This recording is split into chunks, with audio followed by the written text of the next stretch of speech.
In the late 17th century, the Palace of Versailles was the glittering center of the Western world. It was the stage upon which King Louis XIV, the self-styled Sun King, performed the magnificent theater of absolute monarchy. It was a world of unparalleled luxury, rigid etiquette, and dazzling artistic expression. To be a courtier at Versailles was to be at the heart of power, a player in the most important game in Europe. But beneath the gilded surface, behind the powdered wigs and polite smiles, lay a world of vicious rivalries, secret love affairs, and bitter ambition. And in the 1670s, a disturbing trend emerged. Far too many aristocrats were dying suddenly and conveniently, leaving their fortunes and positions open to their rivals. A dark poison was seeping into the foundations of the Sun King's court. The scandal that ripped back this glittering curtain began with a single, sensational case. In 1676, a beautiful, high-born aristocrat, the Marquise de Brinvilliers, was arrested and put on trial. The accusations were monstrous over several years. She had systematically poisoned her own father and her two brothers, all to secure the family inheritance for herself and her lover. During the investigation, it was discovered she had honed her craft by testing her poisons on unsuspecting patients. In Parisian hospitals, the trial became a national obsession, revealing a horrifying truth that deadly poisons, known as inheritance powders, were readily available in the Parisian underworld. The Marquise was found guilty, and after a public confession, she was beheaded and her body burned, her ashes scattered to the wind. But the case of the Marquise de Brinvilliers was only the tip of the iceberg. Her trial exposed a terrifying secret, a hidden network of fortune-tellers, sorcerers, and back-alley chemists was doing a brisk trade in death, supplying the dark desires of Paris's elite. The king, Louis XIV, was horrified. This was not just a threat to his nobles, it was a threat to the stability of his entire kingdom. He realized he was dealing with a conspiracy of unknown size and scope. To fight this secret war, he established a secret weapon, a special tribunal, an extraordinary court given broad powers to investigate, interrogate, and prosecute. Its official name was the Court of Ardents, but it would become known by a more menacing title, one that evoked the witch hunts of the Middle Ages, the Chambre Ardente, the Burning Court. Its task was to shine a light into the darkest corners of Paris and discover just how deep the poison conspiracy went. They had no idea it would lead them to the steps of the king's own throne. The Chambre Ardente was an instrument of royal terror, operating outside the normal legal system. This special court had the authority to arrest anyone, regardless of rank, and, crucially, to use torture to extract confessions. To lead this shadowy investigation, King Louis appointed a man who was the complete opposite of the world he was about to enter, Gabriel Nicolas de la Reynie, as Paris's first ever Lieutenant General of Police. La Reynie was a methodical, incorruptible, and deeply rational man. He was a force for order and modernity in a city that was still rife with medieval superstition. He was tasked with descending into the Parisian underworld and untangling the conspiracy of poisoners. He had no idea how far up the social ladder the conspiracy would lead him. La Rainier's investigation began by rounding up the usual suspects, the network of fortune tellers and soothsayers whose public trade was predicting the future, but whose secret trade was selling magic and murder. What he uncovered was a hidden economy that ran on the dark desires of the city. He found so-called alchemists who brewed deadly toxins in secret labs. He found midwives who, alongside their legitimate work, performed secret abortions and sold charms to the desperate. And he found a web of priests, excommunicated from the church, willing to perform any profane ritual for a price. This was an entire ecosystem of crime. And its most valuable clients were not the common people of Paris. They were the men and women of the aristocracy, the courtiers of Versailles, who came seeking discreet solutions to their problems with rivals, inheritances, and love affairs. Poison, La Rainey discovered, had become the weapon of choice for the impatient and the ambitious. At the center of this sprawling criminal enterprise, La Rainey's investigation kept finding the same name, Catherine Voisin, a woman known throughout Paris simply as La Voisin. On the surface, she was a respectable widow and a highly successful fortune teller, living in a well-appointed house. Her services sought after by some of the most powerful women in France. But behind this facade, La Voisin was a criminal genius, the undisputed queen of the Parisian underworld. She was a charismatic and brilliant businesswoman who had built a one-stop shop for the dark arts. Her network was vast and sophisticated. She employed a team of poisoners, including chemists capable of creating toxins that were subtle and difficult to trace. She had contacts with a web of disgraced priests. She could arrange anything, from a simple love potion to make a straying husband return, to a fast-acting inheritance powder to eliminate a troublesome relative. She was the spider at the center of a web of corruption, and her clients were a who's who of the French nobility. La Rainey knew that if he could break La Voisin, he could break the entire conspiracy. In March of 1679, Nicolas de La Rainey's investigation reached its breakthrough. After months of surveillance and building a network of informants, he arrested the queen of the underworld herself, La Voisin. With the spider now in his custody, La Rainey began to unravel her web.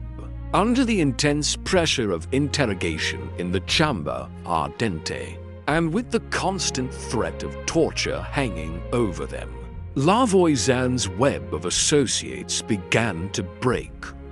One by one, they confessed, and the stories they told were more depraved than anything the investigators had imagined.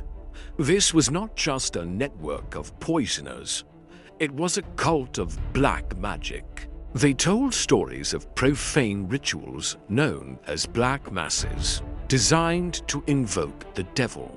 They confessed that disgraced priests would perform perverted versions of the Catholic Mass, using an altar made from the naked body of a woman.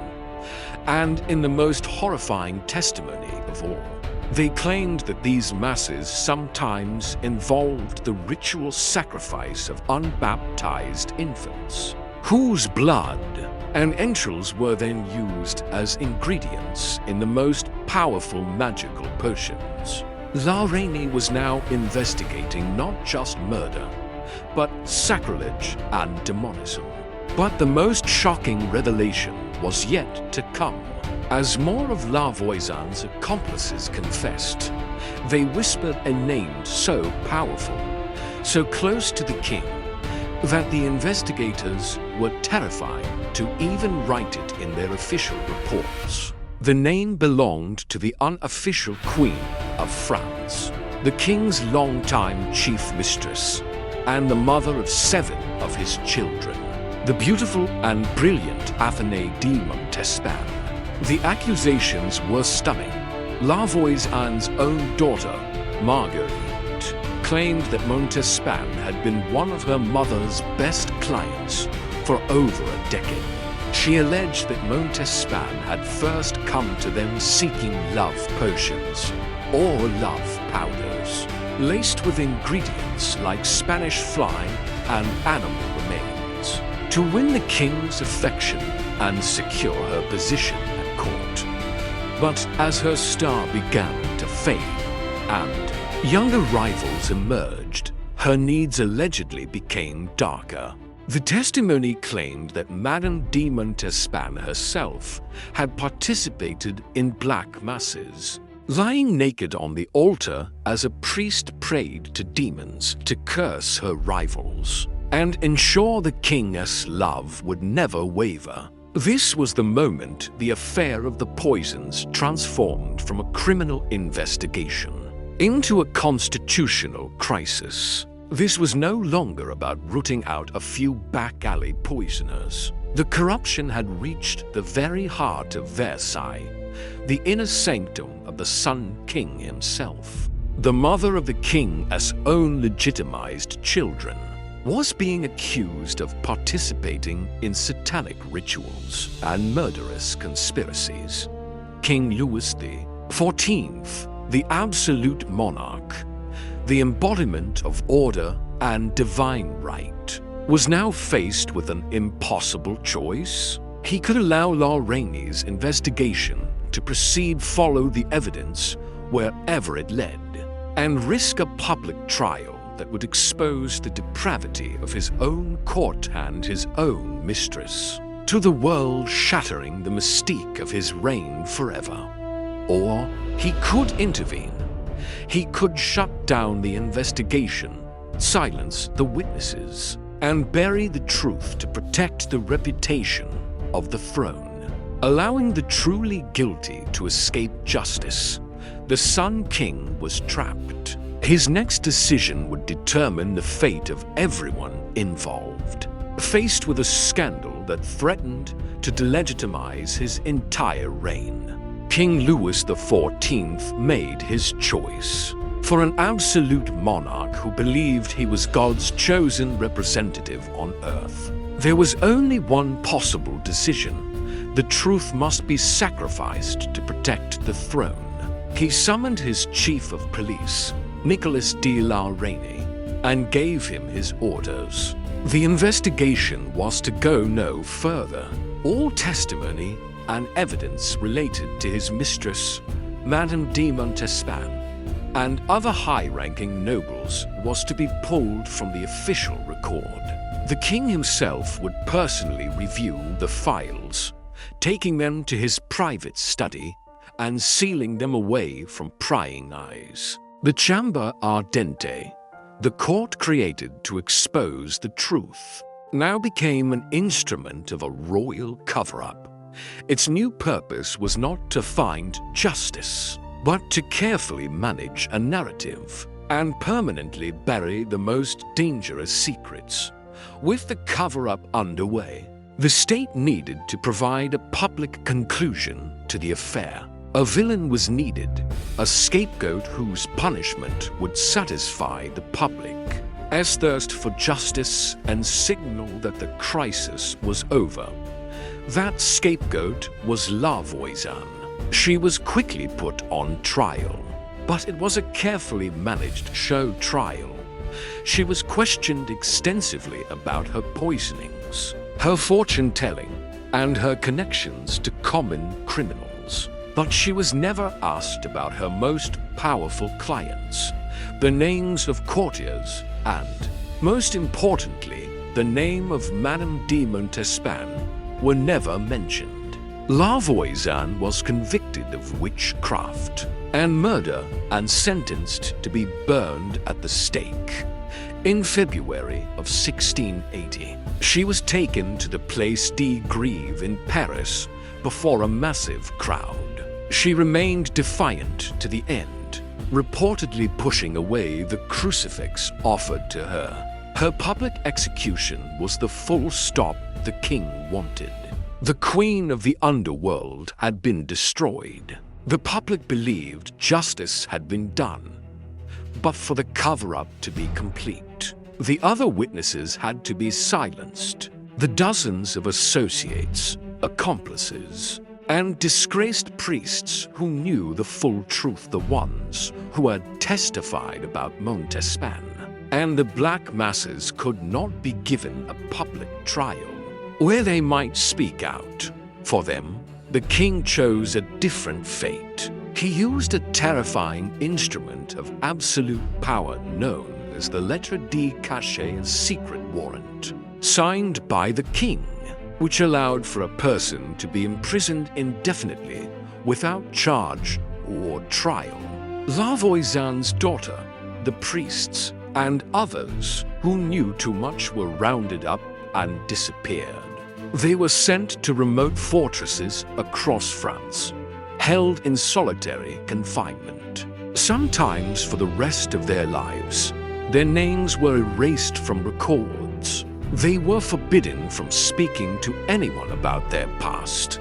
They were living ghosts, silenced forever to protect the reputation of the king and his court.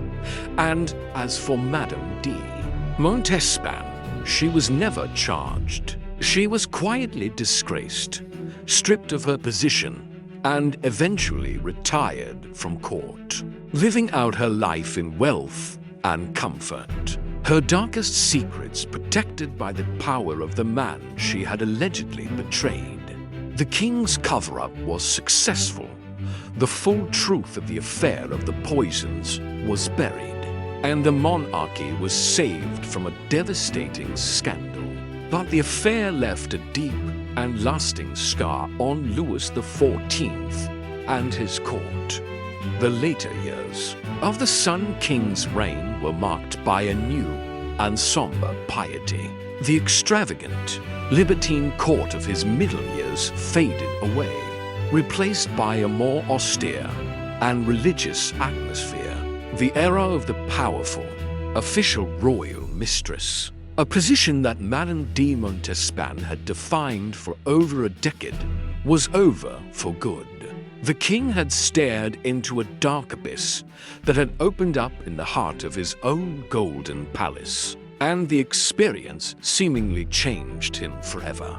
The sun was beginning to set on Versailles. The full extent of the conspiracy remained the king's secret for centuries. True to his word, Louis had the most damning records of the Chambre Ardente, the testimonies implicating Montespan and other high-ranking nobles sealed in a locked chest. These files were hidden away, a dark state secret passed down through the French monarchy and government. It was not until the early 20th century that historians finally gained access to these sealed documents, allowing them to piece together the true, horrifying story that had been so effectively suppressed. The whispers of satanic rituals and high-level conspiracies were not just courtroom hysteria. They were recorded in the secret files of the king himself. The affair of the poisons serves as a chilling reminder that the age of reason was not immune to the darkest parts of human nature. Beneath the gilded facade of Versailles, with its scientific advancements, its artistic brilliance, and its philosophical debates, there thrived a hidden world of primal superstition, savage jealousy, and murderous ambition. It revealed that the highest members of a supposedly civilized society were willing to turn to black magic and back-alley poisoners to achieve their goals. The Sun King built his palace as a monument to order, rationality, and absolute power, but for a time, It became a playground for demons, both real and imagined. It is a timeless lesson that the most glittering surfaces can hide the deepest rot, and that the line between a prayer and a curse is sometimes terrifyingly thin. The affair of the poisons proves that even in the most civilized courts, dark secrets fester. What does this scandal tell you about power and human nature? Share your thoughts below. And to uncover more truths hidden behind the thrones of history, subscribe to the Black Chronicle.